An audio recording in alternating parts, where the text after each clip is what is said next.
Pada masa kejayaan Kekaisaran Sasania, seorang jenderal bernama Bahram Chobin muncul sebagai tokoh yang disegani di Persia. Ia bukan hanya seorang ahli strategi militer, tetapi juga seorang pemberontak yang hampir mengubah jalannya sejarah Persia.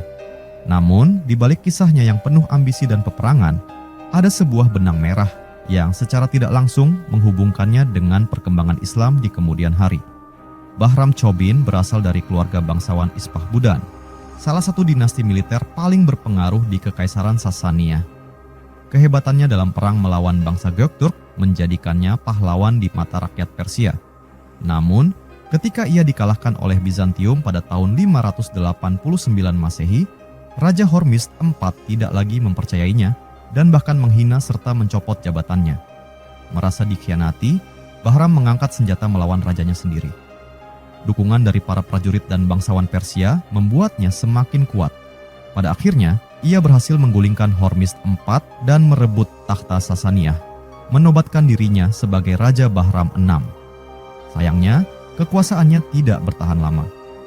Putra Hormizd IV, Khosrau II, dengan bantuan Kekaisaran Bizantium, kembali merebut takhta Sasania pada tahun 591 Masehi. Bahram Chobin dipaksa melarikan diri ke wilayah Göktürk, di mana ia mencari perlindungan. Namun di sana, nasibnya berakhir tragis. Ia dibunuh, diduga, atas perintah Khosrau II. Meskipun Bahram Chobin wafat sebelum lahirnya Islam, jejak peristiwa yang ia tinggalkan berpengaruh terhadap dinamika kekuasaan di Persia yang pada akhirnya membuka jalan bagi penyebaran Islam. 1.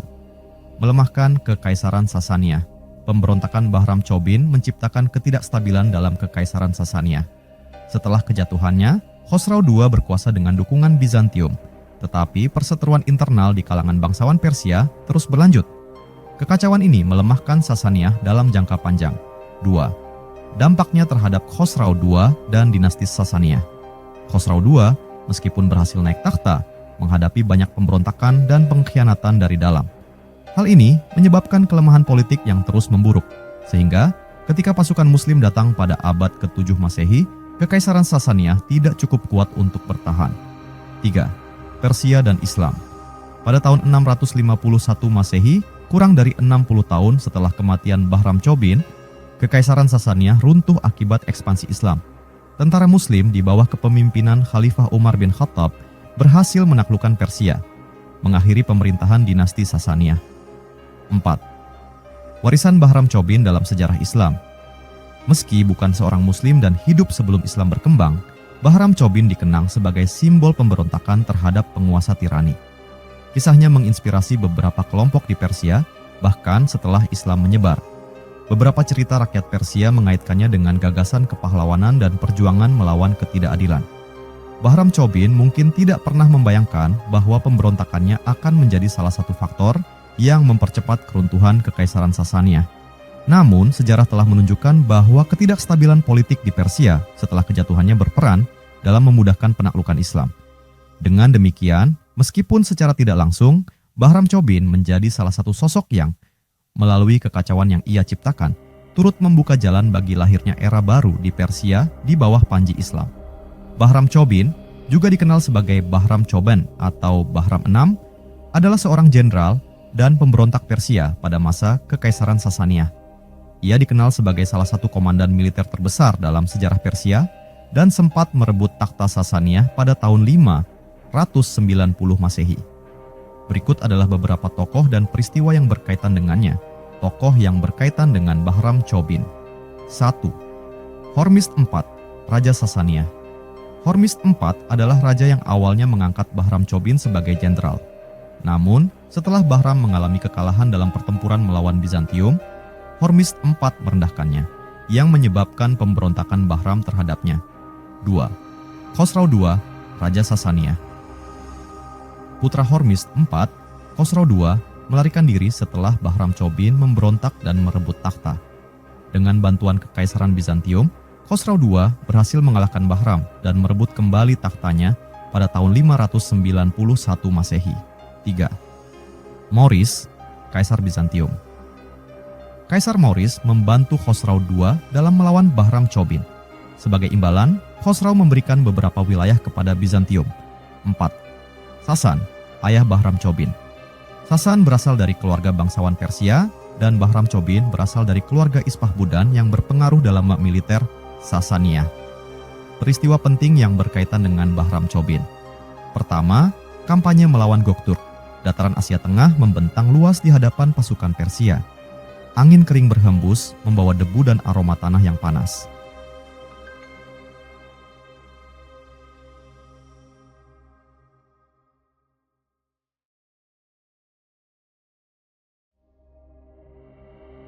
Di bawah panji Kekaisaran Sasania, Jenderal Bahram Chobin berdiri tegap di atas kudanya, menatap cakrawala yang jauh. Matanya tajam, penuh perhitungan, karena ia tahu bahwa di balik bukit-bukit tandus itu, musuhnya sedang bersiap.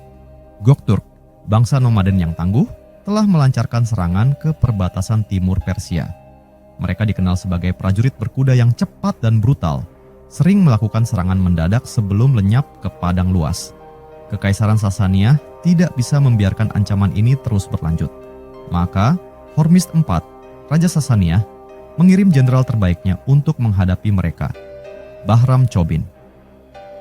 Malam itu, di tengah perkemahan pasukan Persia, Bahram duduk mengelilingi api unggun bersama para perwiranya. Wajah mereka serius menunggu perintah dari sang jenderal.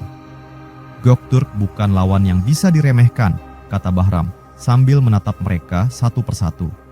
Mereka cepat, mereka ganas, dan mereka tahu medan ini lebih baik dari kita. Salah satu perwira, Rustam, mengangguk. Tapi pasukan kita lebih terlatih, Tuan. Jika kita bisa menjebak mereka di lembah, kavaleri berat kita akan menghancurkan mereka. Bahram tersenyum tipis. Benar, Rustam. Tapi mereka tidak akan masuk ke perangkap begitu saja. Kita harus membuat mereka berpikir bahwa kita lemah. Seorang perwira lain, Farhad, tampak ragu. Maksudmu kita berpura-pura mundur? Bahram mengangguk. Tepat sekali. Besok kita akan membuat pertahanan kita terlihat longgar di bagian tengah. Saat mereka menyerang, kita akan berpura-pura terdesak dan mundur ke lembah sempit di barat. Begitu mereka masuk, kita kepung dari dua sisi. Para perwira saling bertukar pandang lalu mengangguk setuju. Mereka tahu bahwa Bahram adalah ahli strategi ulung dan rencananya jarang gagal. Fajar menyingsing dan pasukan Persia telah bersiap. Sesuai rencana, pasukan Gokturk menyerang dengan penuh percaya diri, menerobos pertahanan Persia yang sengaja dibuat rapuh. Teriakan perang menggema, suara pedang beradu memenuhi udara. Pasukan Persia berpura-pura kacau, berpencar ke segala arah, seolah-olah mereka terdesak. Seorang prajurit muda berlari ke arah Bahram. Tuan, pasukan kita mundur, mereka masuk ke lembah. Bahram tersenyum tipis. Bagus. Sekarang saatnya. Dengan isyarat tangan, Bahram memerintahkan pasukan cadangan yang bersembunyi di bukit-bukit untuk turun. Dalam sekejap, ribuan pemanah Persia muncul di atas tebing lembah dan mulai menghujani pasukan Gokturk dengan anak panah. Panah demi panah meluncur, menembus baju besi ringan musuh. Pasukan Gokturk terkejut, mereka mencoba berbalik, tetapi jalan keluar sudah ditutup oleh kavaleri Persia yang datang dari dua sisi. Seorang kepala suku Gokturk berlumuran darah, menggeram marah. Ini jebakan, kita harus keluar dari sini. Namun, sudah terlambat. Pasukan Persia menyerbu dari segala arah, menghantam pasukan Gokturk tanpa ampun. Pertempuran berlangsung sengit, tetapi tak lama kemudian, yang tersisa dari pasukan Gokturk hanyalah mayat-mayat yang berserakan di lembah. Sore itu, Bahram Chobin berdiri di atas bukit, menatap lembah yang kini menjadi kuburan massal bagi musuhnya. Seorang prajurit Persia berlutut di hadapannya. Tuan, kemenangan ada di tangan kita. Pasukan Gokturk telah dihancurkan dan sisa mereka melarikan diri ke utara. Bahram menarik napas dalam. Hormizd IV akan mendengar tentang ini. Persia masih berkuasa. Para prajurit bersorak meneriakkan nama Bahram. Kemenangan ini semakin mengukuhkan namanya sebagai jenderal terbesar Persia. Tapi, di balik kejayaannya, Bahram tidak tahu bahwa pengkhianatan dan penghinaan dari rajanya sendiri sudah menunggu di depan. Kedua, kekalahan dari Bizantium, dingin yang menggigit menyelimuti perkemahan pasukan Persia. Malam itu, api unggun berkobar di tengah tenda-tenda yang berjejer, menerangi wajah-wajah letih para prajurit yang telah berhari-hari bertempur di medan perang. Jenderal Bahram Chobin berdiri di depan meja kayu yang dipenuhi peta dan laporan perang. Matanya tajam menatap garis pertahanan yang mulai rapuh. Di hadapannya, Rustam, salah satu perwiranya, melangkah maju dan memberi hormat. Tuan, pasukan Bizantium terus menekan dari utara. Mereka memiliki persenjataan berat dan bala bantuan yang baru tiba. Bahram menghela napas, lalu menoleh pada Farhad, perwira kepercayaannya yang berdiri di sisi lain. "Berapa banyak prajurit yang masih sanggup bertempur?" tanyanya. Farhad menggigit bibirnya, seolah ragu untuk menjawab. "Tidak lebih dari 10.000, Tuan. Kita sudah kehilangan banyak prajurit di pertempuran sebelumnya. Sementara Bizantium, mereka masih memiliki 2 kali lipat jumlah kita." Kesunyian menyelimuti ruangan. Semua yang ada di sana tahu bahwa keadaan semakin buruk. Fajar menyingsing dan pasukan Persia sudah bersiap di medan perang. Bahram mengenakan baju besinya yang berkilau, menghunus pedangnya dan mengangkatnya tinggi ke udara.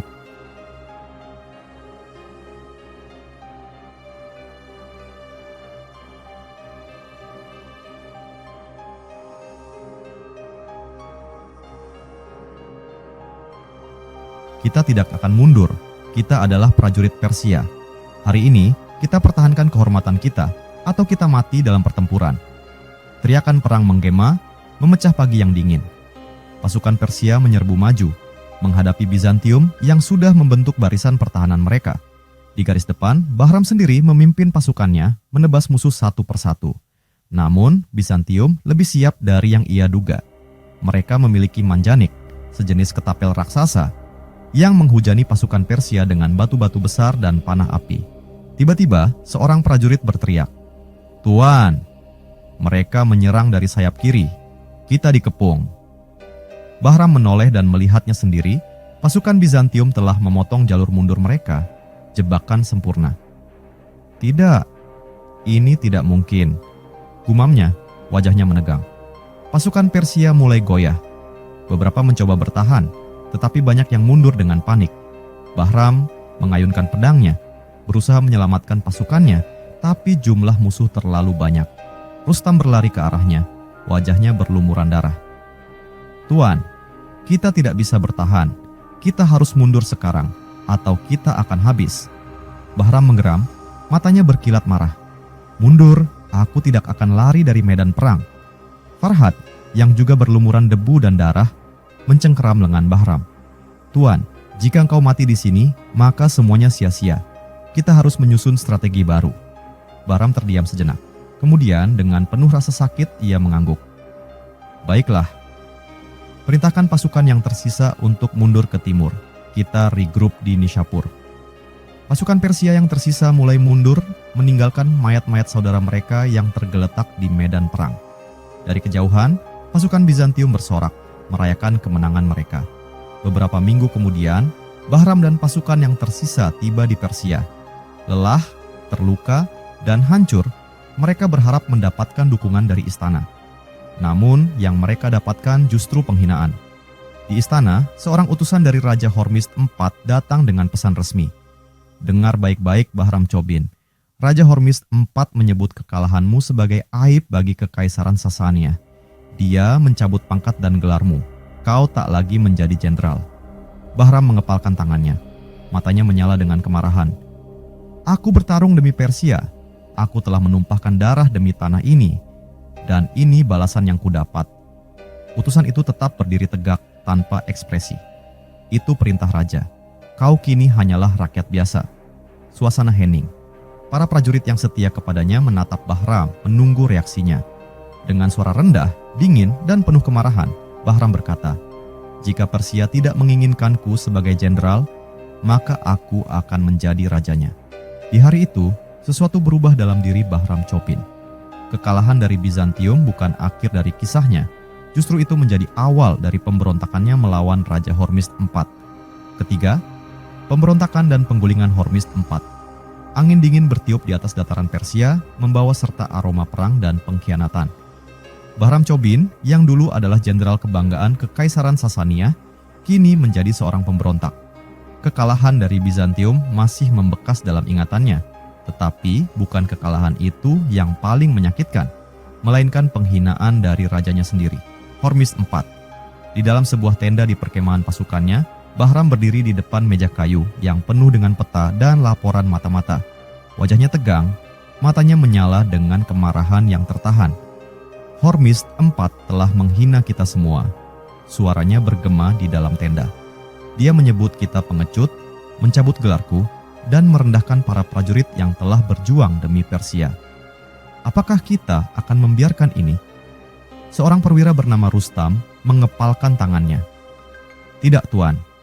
Kami telah bersumpah setia kepadamu, bukan kepada raja yang duduk di atas tahtanya tanpa peduli pada rakyat. Dari sudut tenda Farhad, perwira lain yang setia, berbicara dengan hati-hati. Tapi ini pemberontakan, Bahram. Jika kita gagal, kita akan dihukum mati. Bahram menatapnya tajam. Aku lebih memilih mati sebagai pejuang daripada hidup sebagai anjing istana. Suasana di dalam tenda semakin tegang. Para perwira saling bertukar pandang, lalu satu persatu mereka menganggukkan kepala. Keputusan telah diambil, mereka akan menggulingkan Hormizd IV. Pasukan Bahram Chobin bergerak menuju ibu kota Kekaisaran Sasaniah, Ctesifon. Ribuan prajurit berkuda menyertainya, membawa panji dengan lambang kehormatan mereka sendiri. Saat mereka mendekati gerbang kota, seorang prajurit pengintai berlari ke arah Bahram. Tuan, pasukan kerajaan telah bersiap di depan istana, tapi banyak dari mereka yang tidak ingin bertarung. Mereka membenci Hormizd IV. Bahram tersenyum dingin. Bagus, kita tidak perlu membunuh lebih banyak orang Persia. Kita hanya perlu menyingkirkan raja yang tidak layak.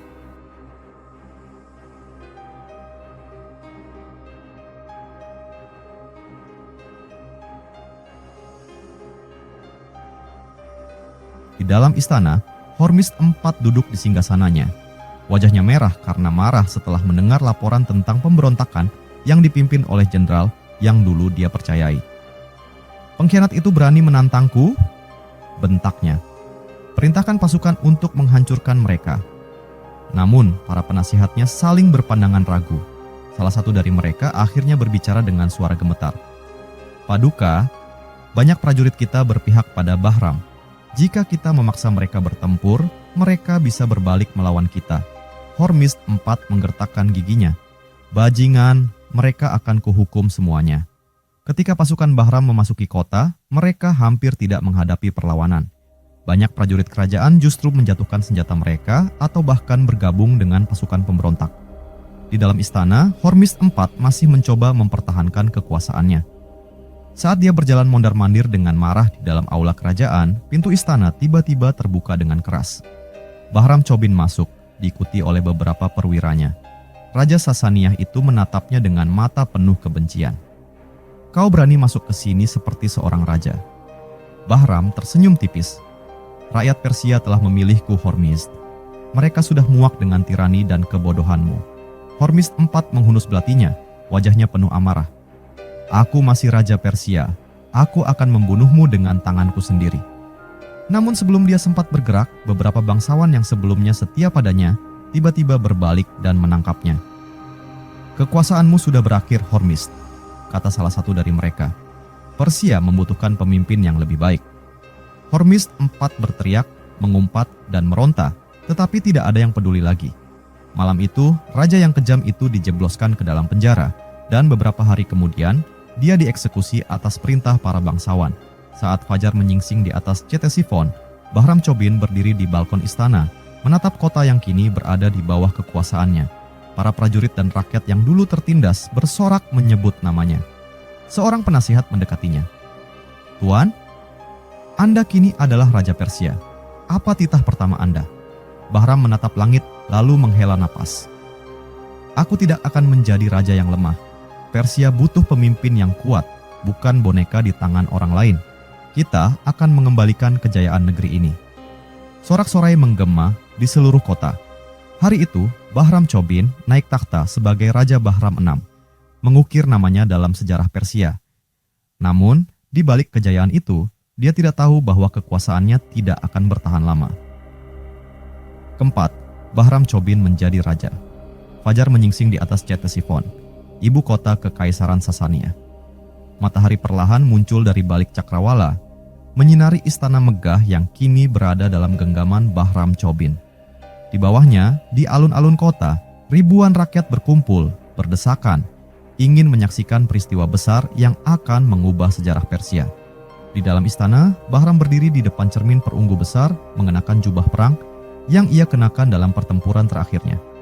Rustam, perwira setianya, berdiri di sampingnya, melihat dengan bangga. "Hari ini, Tuan," kata Rustam. Suaranya penuh hormat. "Persia akan memiliki pemimpin yang sejati." Bahram hanya tersenyum tipis, lalu berbalik menatap Rustam. "Pemimpin sejati? Aku hanya seorang prajurit yang mengambil kembali apa yang seharusnya menjadi milik rakyat." Rustam tertawa kecil. "Tapi kau lebih dari sekadar prajurit. Kau telah menggulingkan raja yang lalim, dan sekarang rakyat Persia menunggumu untuk naik takhta." Dari luar, suara genderang dan teriakan rakyat terdengar semakin keras. Farhad, salah satu penasihatnya, masuk dengan tergesa-gesa. "Tuan, para bangsawan dan pendeta telah berkumpul di aula utama. Upacara akan segera dimulai." Bahram menghela napas, lalu melangkah dengan mantap menuju aula istana, di mana masa depannya sebagai penguasa telah menunggu. Di dalam aula utama istana, para bangsawan, jenderal, dan pendeta Zoroastrian telah mengambil tempat mereka. Di tengah ruangan, sebuah takhta emas yang dulu diduduki oleh Hormizd IV kini kosong, menunggu pemimpin baru untuk mendudukinya. Pendeta tertinggi melangkah maju, membawa mahkota kebesaran Sasania. "Hari ini, kita menyaksikan lahirnya era baru bagi Persia." Suaranya menggema di seluruh ruangan. "Bahram Chobin, engkau telah membuktikan dirimu sebagai pemimpin yang kuat dan adil. Apakah engkau bersedia menerima takhta ini dan memimpin Persia menuju kejayaannya?" Bahram berdiri tegak di tengah ruangan, matanya menatap langsung ke arah mahkota itu. Sejenak, ia terdiam, mengingat bagaimana semua ini dimulai. Penghinaan dari Hormizd IV, pertempuran melawan Bizantium, pemberontakan yang ia pimpin, hingga akhirnya berdiri di tempat ini. "Aku tidak lahir sebagai raja," ucapnya dengan suara yang tegas. "Aku tidak berasal dari darah bangsawan. Aku adalah prajurit, seperti banyak dari kalian."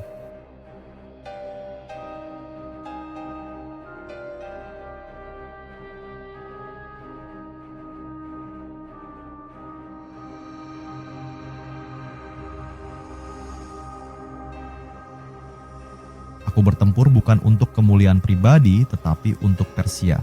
Jika rakyat dan dewa-dewa telah menghendaki aku untuk memimpin, maka aku akan menerima takhta ini, bukan sebagai seorang tiran, tetapi sebagai pelindung negeri ini." Sorak-sorai menggema di seluruh ruangan. Para prajurit yang hadir menghantamkan pedang mereka ke perisai sebagai tanda dukungan.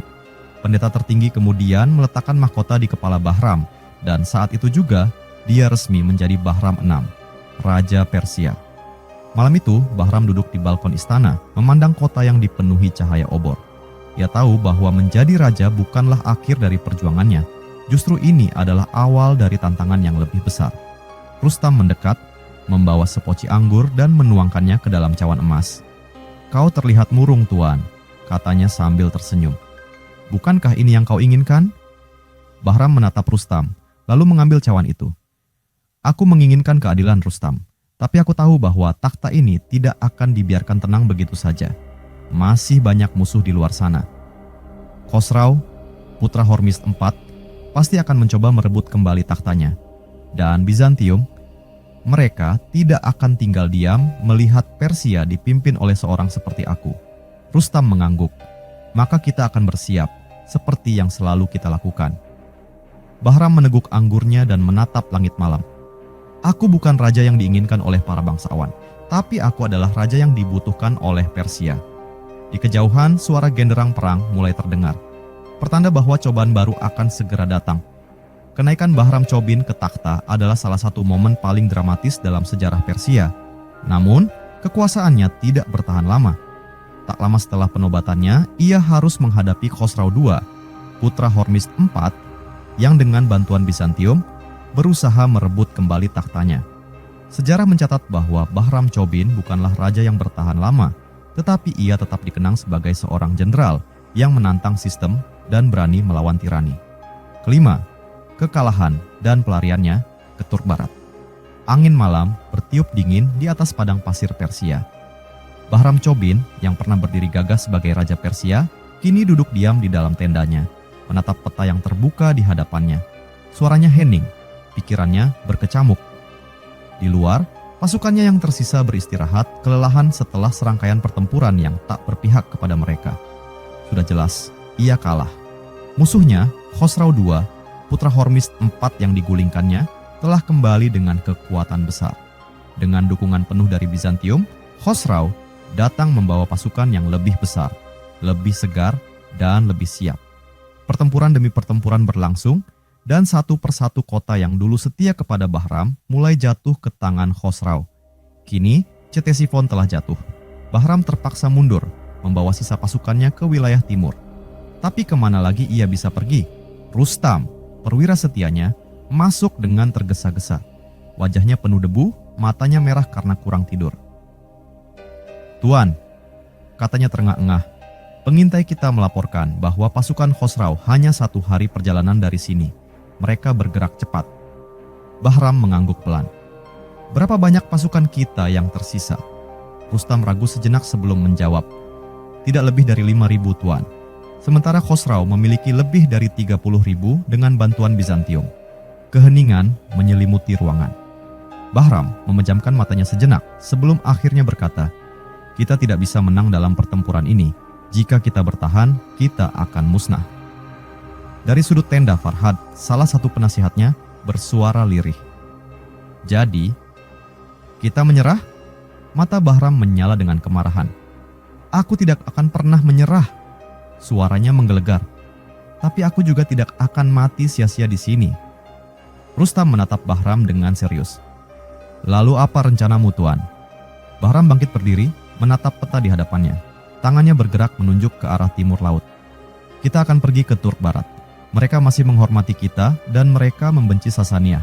Jika aku bisa mendapatkan dukungan dari Khan mereka, kita bisa kembali dengan pasukan baru dan merebut kembali Persia." Farhad tampak ragu. "Tapi Tuan, meninggalkan Persia berarti kita kehilangan segalanya."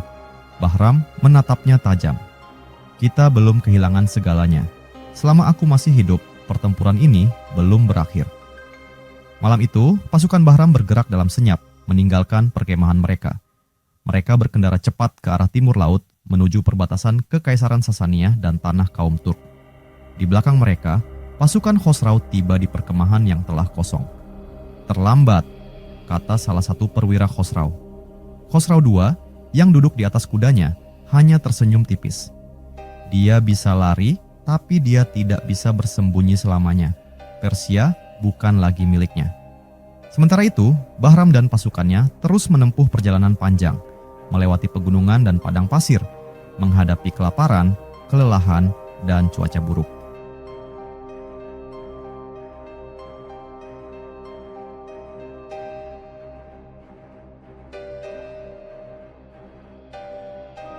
Namun, tekad Bahram tetap kuat. Ia percaya bahwa ini hanya sementara, bahwa ia akan kembali ke Persia sebagai pemenang.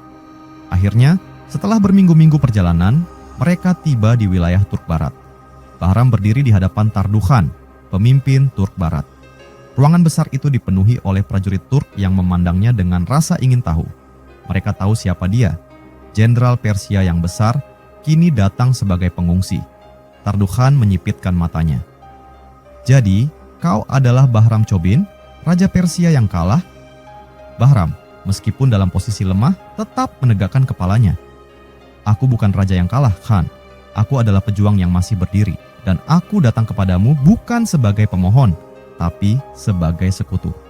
Tarduhan tertawa kecil. "Sekutu, mengapa aku harus menolongmu?" Bahram melangkah maju. "Karena kita memiliki musuh yang sama, Sasania. Jika kau membantuku merebut kembali takhtaku, Persia dan Turk dapat bersekutu.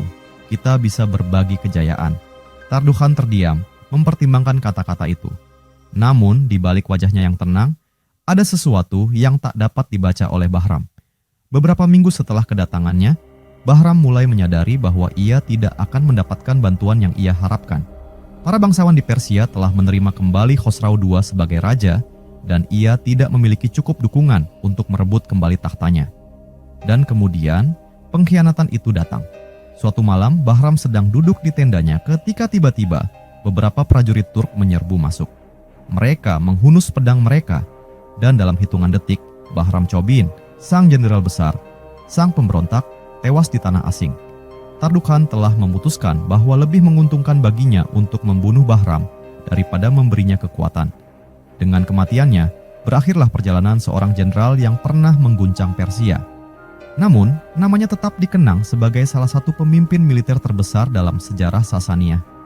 Meskipun ia tidak pernah mendapatkan kembali tahtanya, kisahnya terus diceritakan dari generasi ke generasi tentang seorang pria yang bangkit dari prajurit menjadi raja dan yang menantang takdir hingga akhir hayatnya. Keenam, pembunuhan Bahram Chobin. Malam di padang stepa Turk Barat begitu sunyi. Angin dingin berhembus perlahan, menggoyangkan tenda-tenda besar yang berdiri di bawah cahaya bulan. Di dalam salah satu tenda, Bahram Chobin duduk sendirian. Wajahnya yang dulu penuh wibawa kini tampak lelah. Matanya menatap api unggun kecil di depannya, pikirannya melayang jauh. Sudah berbulan-bulan sejak ia tiba di wilayah Turk Barat, mencari perlindungan setelah kalah dari Khosrau II. Dulu, ia adalah jenderal terbesar Persia, pahlawan yang dihormati, bahkan sempat naik takhta sebagai raja. Namun kini, ia hanyalah seorang pengungsi di negeri asing, bergantung pada kemurahan hati Tarduhan, penguasa Turk Barat. Bahram menarik napas panjang. Ia tahu bahwa waktu tidak berpihak padanya. Di aula istana Khan, Tarduhan duduk di atas singgasananya, dikelilingi oleh penasihat dan panglima perangnya. Di hadapannya berdiri seorang utusan dari Persia, seorang lelaki berpakaian mewah dengan mata penuh intrik. Khosrau II mengirim salam, kata utusan itu dengan suara halus. Ia ingin berterima kasih karena kau telah memberi perlindungan kepada Bahram Chobin selama ini. Tarduhan menyipitkan matanya. Langsung saja ke intinya, apa yang diinginkan Khosrau? Utusan itu tersenyum tipis.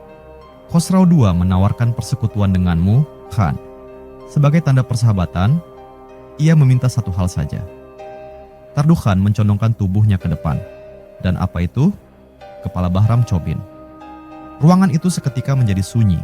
Beberapa panglima Turk Barat saling bertukar pandang, tetapi tidak ada yang berani berbicara lebih dulu. Tarduhan mengusap janggutnya, berpikir keras. Bahram Chobin adalah tamunya, seorang pejuang yang datang kepadanya dengan harapan bisa mendapatkan bantuan. Tapi Bahram juga adalah pria yang kalah, seorang yang tidak lagi memiliki kuasa di Persia. Melindunginya tidak akan membawa keuntungan apapun bagi Turk Barat. Setelah beberapa saat, Tarduhan akhirnya berbicara. Sampaikan kepada Khosrau II bahwa permintaannya akan dipenuhi. Di dalam tendanya, Bahram Chobin masih termenung. Ia mengingat pertempuran-pertempuran yang pernah ia menangkan, kehormatan yang pernah ia miliki, dan impiannya untuk kembali ke Persia dengan pasukan baru. Tiba-tiba, suara langkah kaki terdengar dari luar. Beberapa sosok muncul di bayangan api unggun, prajurit Turk bersenjata lengkap. Bahram mengangkat kepalanya, matanya tajam, penuh kewaspadaan. Ada apa? Tanyanya, suaranya masih tenang. Seorang dari mereka, seorang perwira Turk bernama Tugril, melangkah maju. Wajahnya tanpa ekspresi. Tarduhan ingin bertemu denganmu. Bahram menatap mereka lama. Ada sesuatu yang terasa aneh. Tidak biasanya mereka datang malam-malam seperti ini.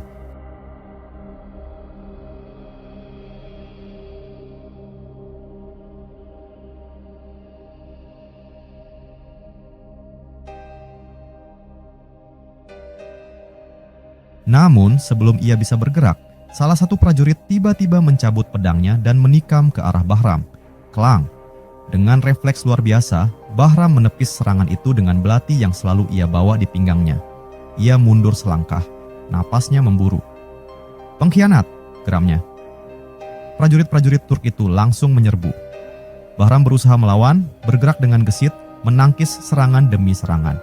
Namun, ia dikelilingi. Jumlah mereka terlalu banyak. Sebuah pedang menembus bahunya. Ia mengerang, tetapi tetap bertahan. Darah mengalir dari lukanya, membasahi lantai tenda. Ia masih mencoba melawan, tetapi tenaga mulai meninggalkannya. Akhirnya, satu tebasan terakhir menghantam perutnya. Bahram terhuyung, jatuh berlutut, darah mengalir dari mulutnya, napasnya mulai pendek. Tugril mendekatinya, menatap pria yang dulunya merupakan salah satu jenderal terhebat di dunia. Bahram menatapnya balik, dengan sisa keberanian yang dimilikinya. Dengan suara lemah, ia berbisik, Persia belum berakhir. Lalu, dengan satu ayunan pedang, semuanya berakhir. Saat fajar menyingsing, kepala Bahram Chobin ditempatkan di sebuah peti dan dikirim ke Persia sebagai hadiah untuk Khosrau II. Di istana Ctesifon, Khosrau menerima peti itu dengan senyum puas. Ia menatap kepala jenderal yang dulu menggulingkan ayahnya, lalu berkata pelan, "Akhirnya, sang pemberontak telah tiada." Namun, meskipun Bahram Chobin telah tiada, namanya tetap dikenang dalam sejarah sebagai salah satu pejuang terbesar Persia. Ia mungkin kalah dalam perebutan takhta, tetapi ia tetap menjadi legenda. Seorang pria yang menantang kekuasaan, menolak tunduk, dan bertarung hingga akhir hayatnya. Bahram Chobin dikenal sebagai sosok yang ambisius dan seorang ahli strategi militer. Meskipun berkuasa dalam waktu singkat, pemberontakannya menjadi salah satu peristiwa penting dalam sejarah Kekaisaran Sasaniyah.